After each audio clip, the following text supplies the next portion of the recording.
L'événement le plus marquant que j'ai organisé, c'était, je crois que ça devait être en 2015 ou 2016, où il y avait Arafat et Beno. Pour moi, c'était l'événement le plus marquant. Arafat, paix à son âme, Didier. C'était l'événement le plus marquant parce qu'il y avait une certaine concurrence entre les deux, qui ne disait pas son nom. Et jusqu'à la veille de l'événement, dans les coulisses, c'était chaud. C'était chaud. C'était chaud à telle enseigne que Arafat menaçait de, de partir pour X ou Y raison, des raisons que je dévoilerai pas. Mais après, on a essayé de jouer un petit peu sur la concurrence aussi en me disant, bon, si tu pars, Arafat, moi, personnellement, mon doudou, je vais dire aux gens que tu as eu peur de Beno et tu es parti. Arafat ou d'autres artistes, il y a tous des anecdotes comme ça qui, après coup, font plaisir, font rigoler, font titi et...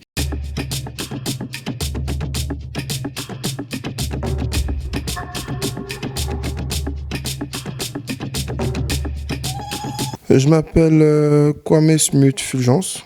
Je suis ivoirien d'origine, suisse nationalité. Je suis promoteur culturel. Je suis aussi connu sous le pseudonyme de Doudou Sticker de Genève. Et voilà, promoteur culturel, je suis aussi analyste financier et trader.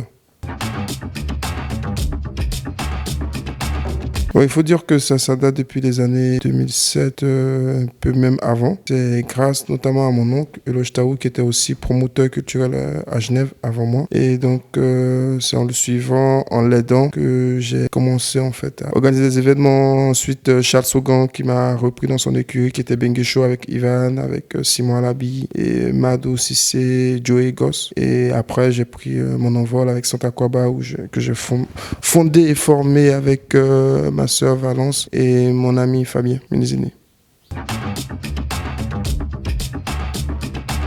Déjà, il faut savoir que je suis arrivé en Suisse par le biais du regroupement familial, donc pour base Genève, vu que ma famille était, en l'occurrence ma maman. Et donc, vu que Lons s'attache où Lons se sent bien, Genève, c'est ma ville, Genève, c'est notamment Lancy, c'est là où j'ai grandi, là où j'ai fait, je connais plus Genève, j'ai envie de dire, au Lancy que Abidjan. Exact, là où je suis aussi conseiller municipal.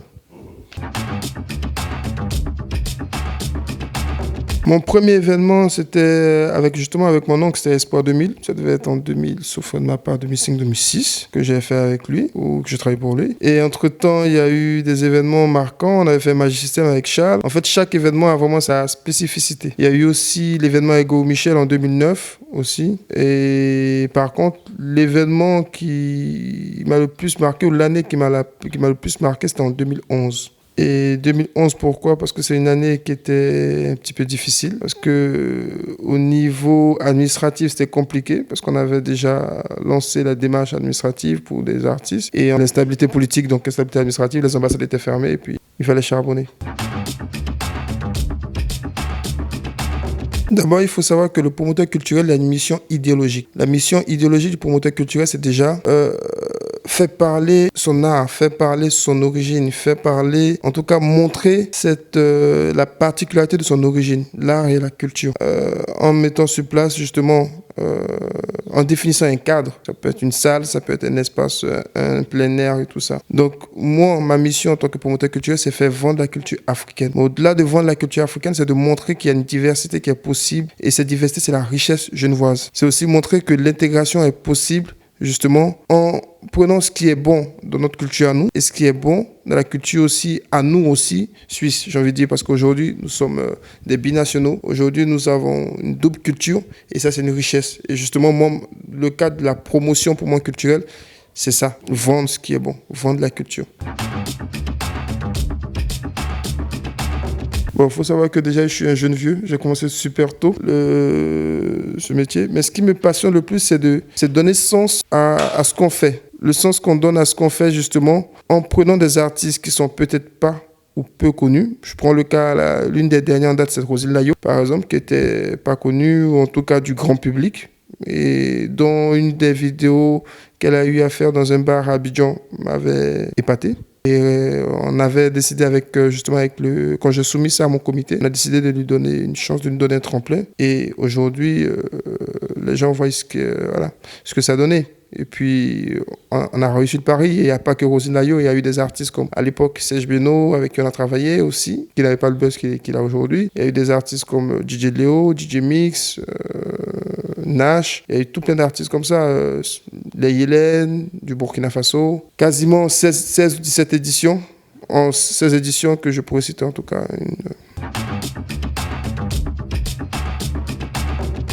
Surtout l'organisation et surtout se reposer sur une équipe forte et dynamique.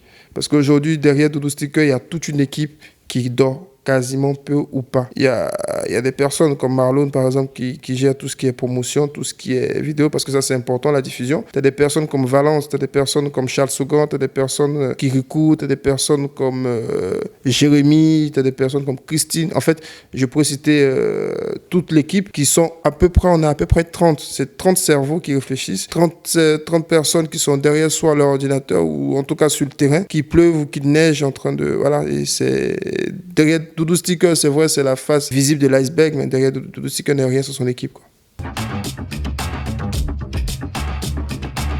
Bon, déjà, c'est pas comment tu choisis, c'est comment vous choisissez, comme je disais, parce que c'est l'équipe et moi. Et dans cette équipe, justement, l'équipe est hétérogène, déjà, faut le dire, parce que on a, la plupart, bon, c'est clair qu'on a un lien direct avec la Suisse, mais avec des origines différentes et des sexes différents. Ce qui fait qu'on essaie d'avoir un certain consensus dans le choix des artistes. Il y a par exemple des gens d'origine camerounaise dans le groupe, d'origine béninoise, d'origine togolaise, d'origine ivoirienne, et même là encore, certaines, voilà, des plus jeunes, des moins jeunes, on essaie de se mettre à jour. Donc justement, à l'approche du festival, on regarde les différentes tendances, on fait même un sondage parce que chaque membre de l'équipe, grâce à son réseau, essaie de faire un sondage pour les artistes qui peuvent, ou en tout cas, qui sont demandés ou voilà, dont la présence pourrait être nécessaire et bénéfique déjà, ou qui ont du talent, qui pourront en tout cas se servir du tremplin du festival pour pouvoir mieux se vendre aussi. Côté business, oui et non. Oui et non, non parce que en tant que promoteur culturel, c'est pas ça notre leitmotiv. Notre leitmotiv, c'est bien au-delà. Notre leitmotiv, c'est déjà la culture. Oui aussi parce que tout simplement, on essaie, même si on ne cherche pas forcément à faire du profit, parce que nous ne sommes pas une entreprise, nous sommes une association. On ne cherche pas à faire du profit, mais on essaie quand même de relativiser les chiffres, au moins d'atteindre en fait le budget, j'ai envie de dire le budget à zéro. C'est-à-dire charge, de sorte que les charges soient comprises dans les revenus, pour éviter non plus les flops, parce que on ne pourra pas malheureusement tenir avec ça.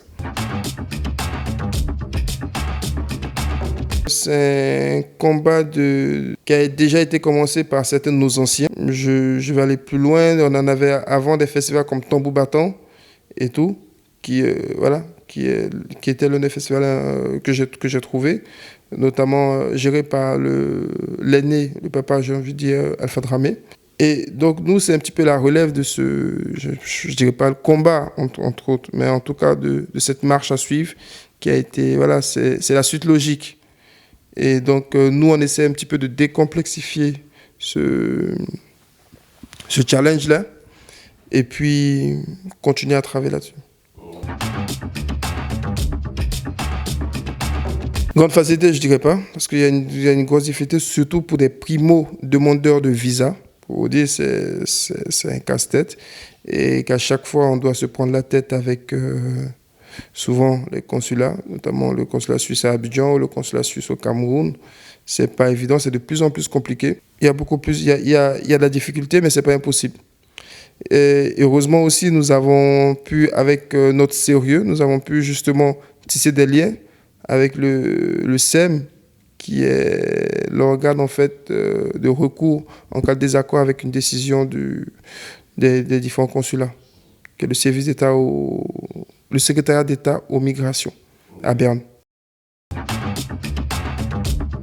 Le plus gros défi que j'ai eu lors de l'événement, c'était justement en 2011, où il y avait je dirais un petit vide administratif en Côte d'Ivoire, où justement toutes les ambassades étaient fermées, et que nous, on avait un festival qui devait avoir lieu, dès leur visa. Mais en même temps, certains artistes étaient injoignables. On a dû après, j'ai envie de dire, s'accommoder à la situation. Donc le plus gros défi d'un promoteur culturel en soi, c'est s'accommoder à la situation et puis essayer de trouver les armes. La météo peut être un défi. Le portefeuille peut être un défi. Le portefeuille du client. Il faut s'adapter en fait à la situation. Oui, il y a réellement une évolution. Il y a réellement, en fait... et aussi, il faut savoir que les artistes, de plus en plus, s'acclimatent le plus. Parce qu'il faut dire qu'en même temps, l'avènement des réseaux sociaux a été un plus pour nous. Parce qu'il faut dire que quand je prends les premières années où nous, on a commencé à faire l'événementiel, il n'y avait pas Facebook. Avant, nous, on devait aller de village en village avec des affiches, avec tout ce que tu veux, pour coller des affiches, pour discuter avec des gens. Et eux, ils n'avaient pas forcément accès à ces personnes-là, du moins au contenu média en fait de ces artistes africains. Donc c'était un peu compliqué déjà de pouvoir les séduire. Mais maintenant avec l'avènement des réseaux sociaux, ça nous facilite la tâche certes, mais aussi il faut quand même aller les tirer. Et, voilà. Et aussi l'avantage c'est que Genève étant une zone vraiment, j'ai envie de dire, hétérogène, et, voilà, cosmopolite, il faut le dire, ça fait qu'en fait on a du métissage partout.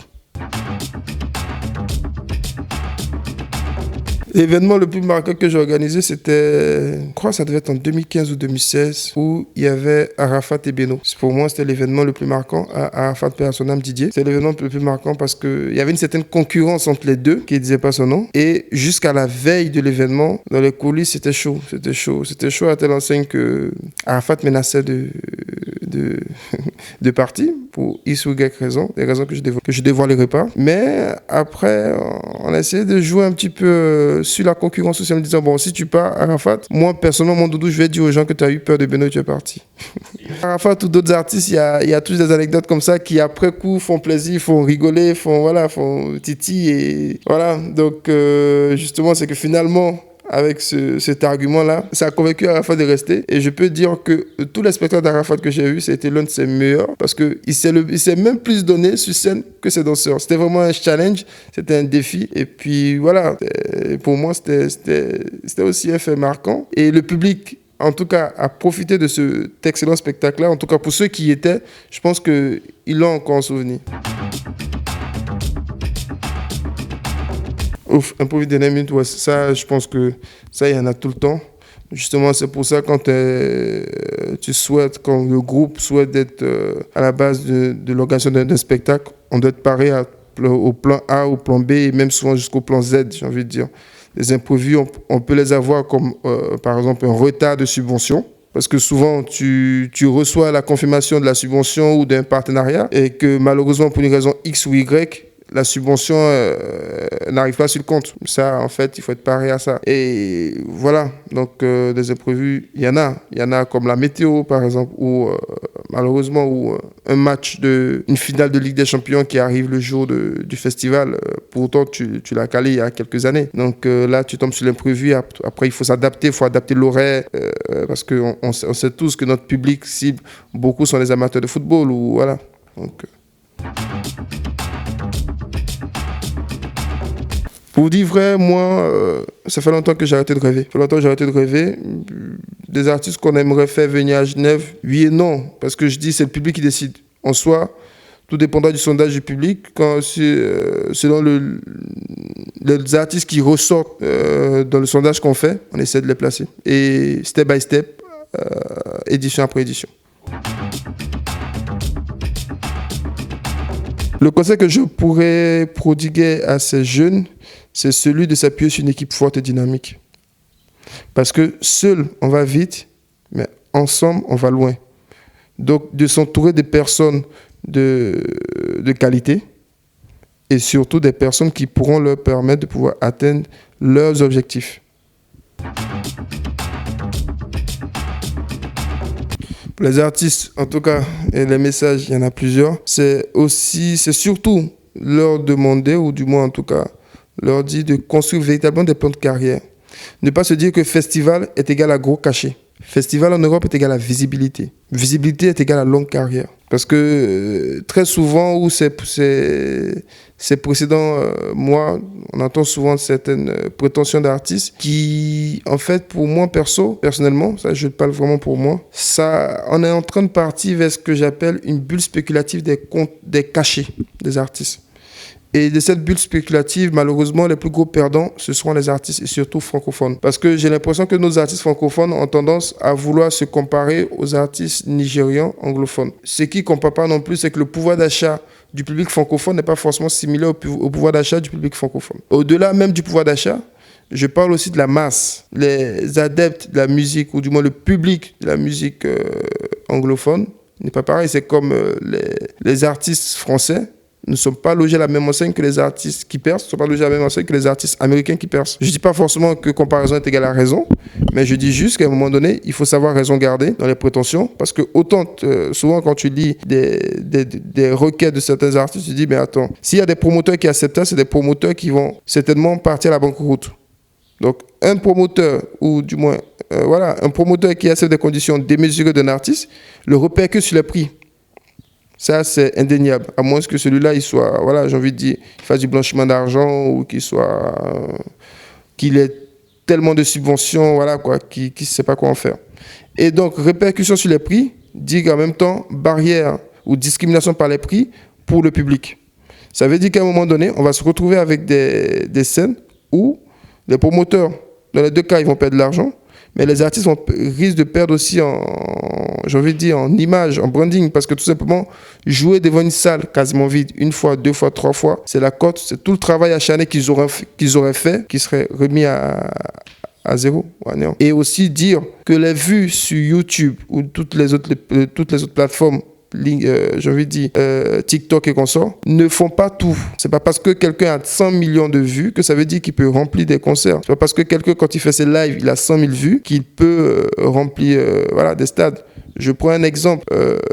C'est vrai, peut-être que je me fais taper sur le doigt, mais je vais le dire. Le cas de Ange Didier, Arafat, qui, avant son décès, n'arrivait pas à remplir certaines salles. Pourtant, ses vues étaient toujours quasiment, en tout cas, d'une certaine mesure, au même niveau. Mais il y a quand même ce pas-là entre les vues, celui qui est assis derrière sa caméra, et celui qui va réellement acheter le billet ou qui va réellement le faire. Parce que, justement, pour diminuer cet écart-là, il faut que les gens soient raisonnables dans le prix ou du moins dans les prestations qu'ils demandent. Le message que j'ai envie de dire aux uns et aux autres, c'est de continuer à croire en eux, c'est de ne pas se limiter à la moindre difficulté, de prier. Et aussi remercier les uns et les autres du soutien qu'ils ont fait jusqu'à présent pour le Centre Koba, aussi pour moi, Dodo Sticker. Et leur dire merci, merci, merci. Et donner rendez-vous aux uns et aux autres ce 27-28 juin à la salle communale de Plain-Palais. Et aussi ce 29 juin, ce dimanche 29 juin, au parc Gourgas, là où justement on pourra faire du live, là où il y aura des stands de différentes communautés, de différents pays, et aussi où on pourra s'amuser réellement, parce qu'en 13 et 14 heures, on aura la nourriture, les repas seront offerts. En tout cas, possibilité de grignoter quelque chose gratuitement, justement pour permettre aux gens de pouvoir goûter des repas gratuitement et les amener après à payer ces repas-là auprès des différents stands. Donc, c'est toujours dans cette optique de partage culturel, de goûter voir, comme on dit.